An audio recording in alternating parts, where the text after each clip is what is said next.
მოდი ყველანი ავდგეთ და გავერკვიოთ საერთოდ რა ახალი ტიპის ჭაობში ვეშვებით. დაანონსდა რაღაც ნეოსაბჭოური ვითომ და განათლების ეროვნული კონცეფცია. თან ეროვნული რო აწერია ეტყობა გონიათ რომ უარყოფით რეაქციას არ იწვევს და თავიდანვე რაღაცა პატრიოტული რეფლექსი გაიღვიძება ყველას. ეს ერთი, ესე იგი, ეს თურმე იმიტომ ხდება, ეს თურმე არაუშავს თუ ვიზები გაუქმდება, არაუშავს თუ ხალხი ვეღარ იმუშავებს, ემიგრანტებიც ჰაერში დარჩებიან, საქართველოს ჩამოსვლა მოუწევთ და ვეღარ წავლენ უკან. არაუშავს თურმე რომ ბავშვები ვეღარ წავლენ გაცვლითი პროგრამებით, იმიტომ რომ ეს ხელს შეუწყობს იმას, რომ ერთ ოჯახად მთელი საქართველო გადახვეწილი ქართველები ერთად შეიკრიბონ თურმე და გვეშველოს ერთმანეთს ხელი გადაუხვიოთ, სვათ ღვინო, შევიდეთ ახალგახსნილ კვების ობიექტებში, პიცა ვჭამოთ და უყუროთ თავზე როგორ დაყურებს 57 სართულიანი ცათამბჯენები.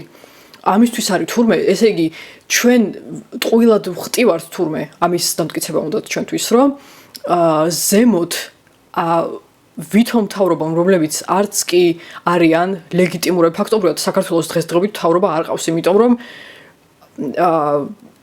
სრულიად რაღაცა qalbi გუნდი გვაზის თავზე, ვიღაცა რუსეთში აწყობილი ოლიგარქების და ბიზნესმენების, რომლებიც ხალხს უყურებენ როგორც რაღაცა ბიზნესის ხელსაწყოს რა. გახსნილი ბიზნესმენების თვალით უყურებენ, ესე გაიგეს მაგათ ემიგრანტების პრობლემა. ესე იგი, თუ ვეღარ ჩამოდიხართ და შვილებს ვეღარ ნახულობთ, იქიდან უგზავნით ფულს, მაშინ ჩვენ შევეცდებით რომ ჩამოგიყვანოთ და აქ დაგწოვოთ. ესე გაიგეს ეს პრობლემა. ესე იგი, ამათ უკეთ იციან რა გამოადგება 3,700,000 ადამიანს თურმე.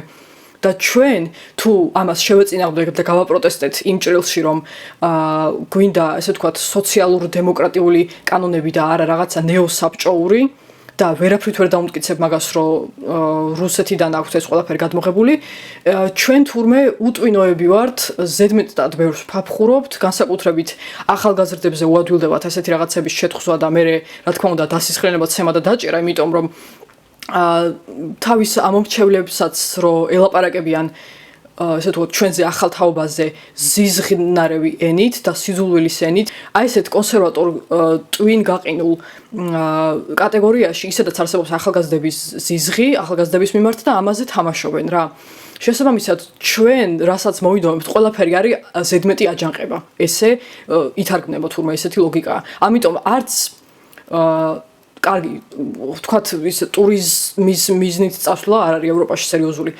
ესე იგი, არც ესე ვთქვათ, ევროპაში დასვენება უნდა გინდოდეს, არც სწავლა შეიძლება მიუხედავად იმისა, რომ თვითონ მაგისტრატურის და დოქტორის ხარისხებს გვახვევენ თავზე, რომლებიც ზუსტად ევროპის ქვეყნებში მიიღეს ან შეერთებულ შტატებში. არც მუშაობა არ შეიძლება იქ, არც რამე საქმის ქონა არც ორმაგი მოქალაქეობა არაფერი აღარ შეიძლება თურმე ესე იგი ახლა თურმე ბევრს ფიქრობდნენ და თითები გაატკაცუნას გადაწყვიტეს რომ მოდი ქართულ ხალხს უშველოთ და ვინც კი არის ეს მინიმუმ 2 თუ 3 მილიონი წასული თურმე ეს არის ეროვნული გეგმა იმისი რომ ეს ხალხი ჩამოიყვანონ უკან და არავინ აღარ გაიქცეს ვითომ და აქ ისეთი პირობებია რომ სადაც გინდა იქ დასაქმდები რა საერთოდ არ აქვს მნიშვნელობა როგორ სამუშაო ადგილებს გიქნია მთავარია რომ ვაკანსიების გვერდზე და საიტებზე რო შეხვალ იქ ვაკანსიები არის რა გინდა ეხლა ზოგგან გადაგიხდიან ხელფას ზოგან არა რუსეთთან დაკავშირებულ საკითხებს გულისხმობ ბევრი რაღაცა გასარკვევი მაქვს არა ყურმოყრული ინფორმაციიდან არამედ უფრო ისეთი სანდო ოფიციალური წყაროებიდანაც რა მაგრამ ერთი რამე რაც ვიცი ის არის რომ რაღაცა პერიოდის განმავლობაში რამდენიმე წლის განმავლობაში ვუყურებდი რუსულ YouTube-ს ძირითადად მოზარდ YouTuber-ებს რა და მაქედან ვიცი ზუსტად რომ რუსეთში არის სკოლაში 11 კლასიანი განათლება. ეხლა დაუკვირდეთ რა თქვეს რატო გვჭირდება ბჭყალებში 11 კლასიანი განათლება საქართველოში. ეგ ჯერ ერთი რატომ არც უთქვამთ ვერც დაადასტურეს ვერანაირი არგუმენტი ვერ ექნებათ მაგისი, იმიტომ რომ საერთოდ რაღაც მატარებელი გზიდან გადავიდა ისეთი რაღაცები ითქვა მაგაზე. რომ არაუშავს არანაირი ბოლონიის პროცესი არ დაირღვევა თურმე და მე რა მოხდა რას ვფაფხურობ და რას ამოხტით თურმე წინდებიდან რა წავიღეთ ტვინი ამდენი პროტესტით. ესე იგი 11 კლასიანი განათლება ჯერ ერთი ევროპის არც ერთ ქვეყანაში და არც შეერთებულ შტატებში არ არის. დაგვასვეს თავზე ესეთი რაღაც.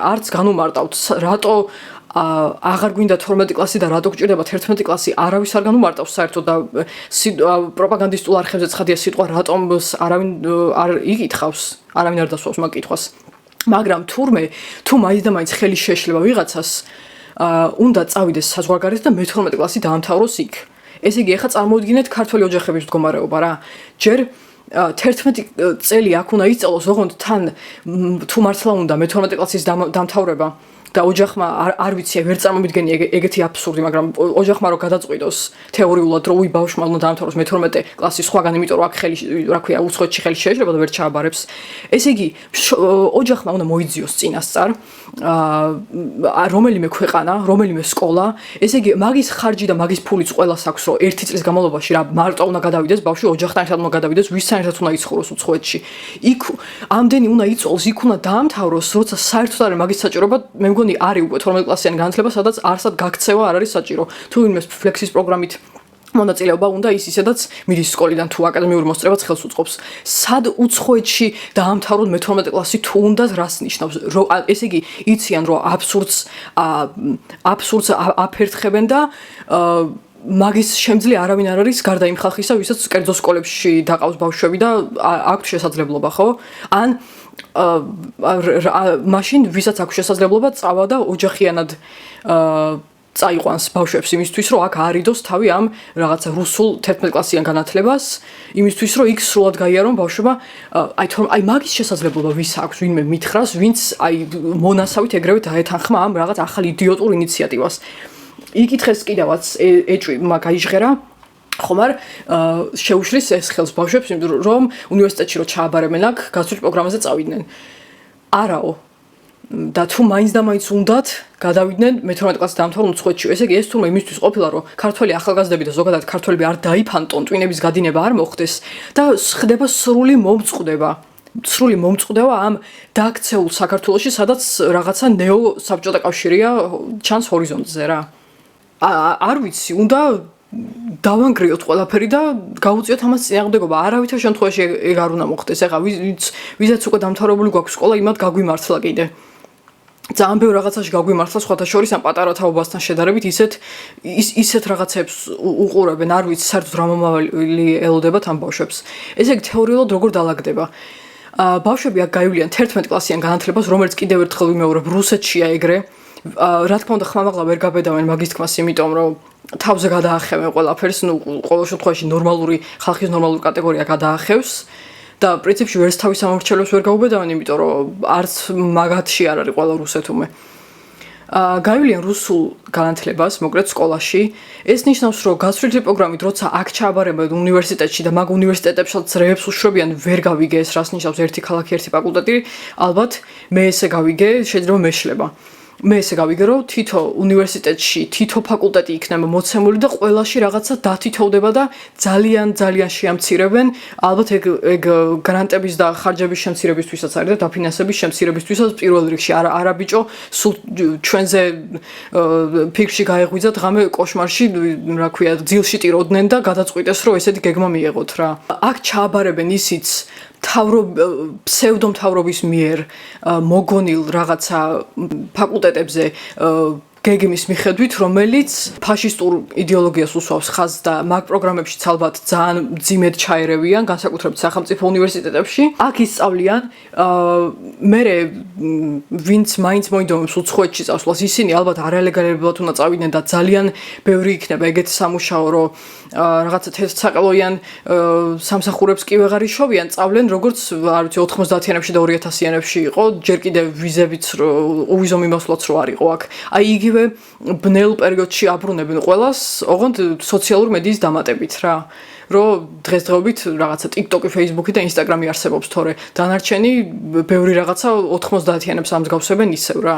საზღვარზე ამდენი არალეგალი მიგრანტი ქართველი იქნება, ან აღარ შეიძლებათ, რა თქმა უნდა, სხვა უნივერსიტეტებში სწავლის გაგრძელება და მოუწევთ, რომ აი თხილის კრეფაზე, მარწყვის კრეფაზე და აი ესეთ რაღაცებზე წავიდნენ, რა ვიცი, მაგაზე არ ამგონია, რომ სრულ განათლებას ითხოვდნენ.